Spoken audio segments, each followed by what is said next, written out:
Assalamualaikum warahmatullahi wabarakatuh. Perkenalkan, saya Nining Fatima. Kali ini saya akan membahas diskusi sesi 9 MPDR 5302, yaitu tentang sistem pendidikan di negara-negara maju. Baiklah, yang pertama, menurut Anda, apakah masalah pendidikan di negara maju dalam artikel ilmiah materi pengayaan sesi 9.1 tersebut juga Anda rasakan di lingkungan sekolah Anda? Jika iya, apakah persamaan dan perbedaannya? Nah, baiklah. Jadi berdasarkan materi dari pengayaan sesi 9.1 itu, masalah pendidikan utama di negara maju itu terpusat pada 5 ranah kebijakan, diantaranya ketidaksetaraan pada jenjang sekolah dasar, kemudian reformasi program dukungan untuk mahasiswa atau perguruan tinggi, pengakuan dan penanganan keragaman imigran atau migran, kesenjangan legislatif dan kebijakan terhadap upaya pengurangan ketidaksetaraan, dan promosi perlindungan dan kesetaraan bagi perempuan di pasar kerja. Berikut adalah persamaan dan perbedaan masalah pendidikan pada artikel dengan lingkungan tempat tinggal saya, yaitu Kota Serang, khususnya SD Negeri Buagede. Yang pertama, dari segi ketidaksetaraan di jenjang sekolah dasar. Persamaannya, baik negara OECD maupun Kota Serang, masalah utamanya muncul sejak dini. Perbedaan hasil belajar terkait latar sosioekonomi, kesiapan sekolah, dan juga dukungan di rumah. Kemudian, siswa dari keluarga berpenghasilan rendah cenderung kurang mendapat stimulasi prasekolah yang mempengaruhi prestasi SD. Kemudian perbedaannya, di OECD arah kebijakan cenderung menyediakan prasekolah universal atau subsidi dan program komprehensif untuk mengatasi gap. Sedangkan di sini ketersediaan layanan PAUD atau prasekolah sering tidak merata, belum semua anak mendapatkan pendidikan prasekolah.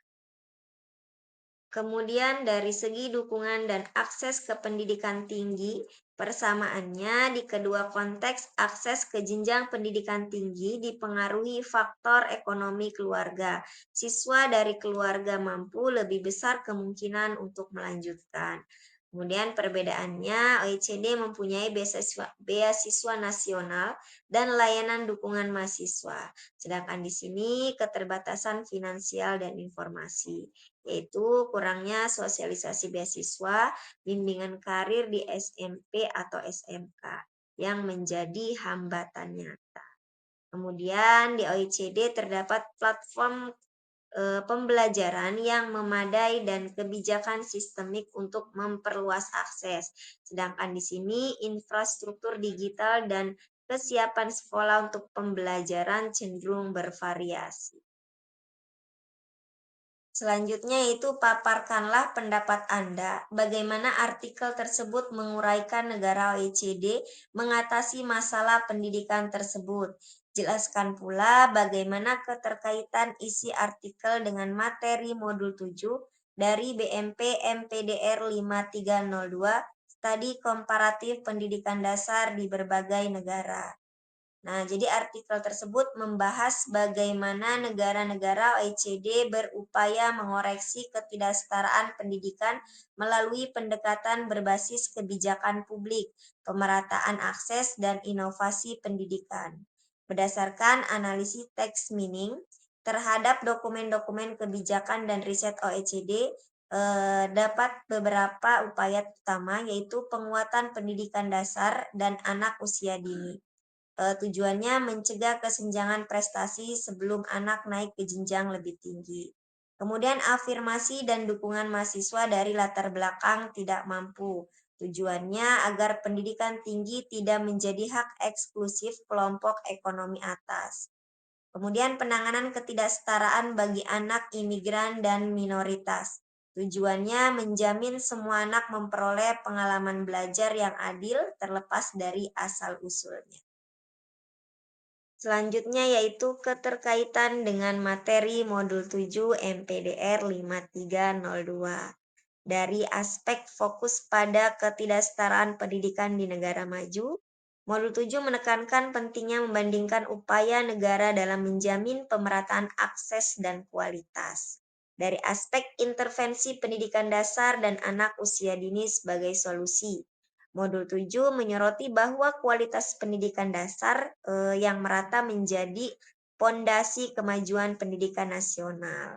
Dari aspek program dukungan bagi kelompok rentan dan minoritas, Modul 7 membahas strategi inklusi sosial dan pemerataan kesempatan belajar di berbagai negara.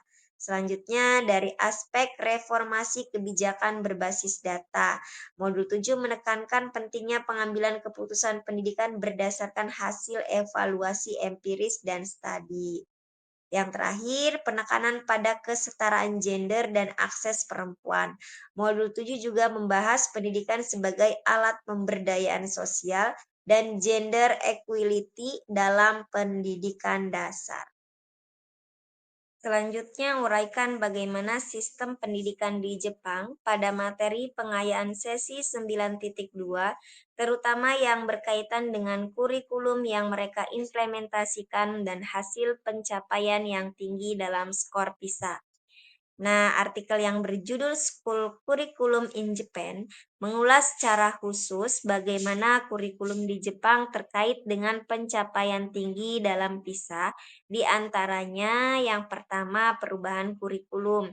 Revisi kurikulum tahun 2008-2009 dilakukan sebagai respon terhadap hasil sebelumnya yang menunjukkan bahwa Jepang perlu meningkatkan key kompetensi atau kompetensi utama yang diukur oleh PISA, yaitu kemampuan berpikir kritis, pemecahan masalah, dan penerapan pengetahuan dalam konteks baru. Kemudian, standarisasi dan diferensiasi kurikulum nasional menjamin bahwa semua siswa di seluruh Jepang memperoleh standar minimum yang sama yang mendukung pemerataan kesempatan. Selanjutnya yaitu kurikulum yang berorientasi hasil internasional. Jepang mengaitkan kerangka kurikulum dengan indikator internasional seperti PISA untuk memastikan bahwa siswa tidak hanya menghafal, tetapi juga mampu menerapkan dan berpikir secara kreatif. Selanjutnya hasil pencapaian Jepang dalam PISA. Beberapa titik data penting terkait prestasi Jepang dalam PISA 2015, Jepang memperoleh skor rata-rata 532 untuk matematika, 538 untuk sains, dan 516 untuk membaca. Dalam PISA 2022, Jepang meningkat pada ketiga domain. Misalnya matematika skor 536 dan sains 547. Selanjutnya, keterkaitan antara kurikulum dengan hasil pencapaian yang tinggi dalam skor PISA. Dari uraian sebelumnya terlihat beberapa mekanisme yang menghubungkan unsur kurikulum sistem pendidikan Jepang dengan pencapaian tinggi PISA, di antaranya standar nasional yang tinggi dan pemerataan basis pendidikan, revisi kurikulum yang responsif terhadap hasil internasional, pengembangan guru dan materi pembelajaran yang mendukung penerapan kompetensi, monitoring dan evaluasi yang konsisten, dan fokus bukan hanya pada hasil akademik, tetapi manusia secara menyeluruh. Jadi kesimpulannya, secara keseluruhan Jepang menunjukkan model bagaimana kurikulum nasional yang kuat dan terstruktur dikombinasikan dengan revisi kebijakan yang responsif terhadap hasil internasional dan implementasi yang konsisten, dapat menghasilkan prestasi yang begitu kompetitif dalam kerangka internasional seperti PISA. Kurikulum Jepang bukan hanya apa yang dipelajari, tetapi juga bagaimana siswa berpikir dan menggunakan pengetahuan. Itulah paparan yang dapat saya sampaikan. Kurang dan lebihnya mohon maaf. Terima kasih. Assalamualaikum warahmatullahi wabarakatuh. Itulah paparan yang dapat saya sampaikan. Kurang dan lebihnya mohon maaf. Terima kasih. Assalamualaikum warahmatullahi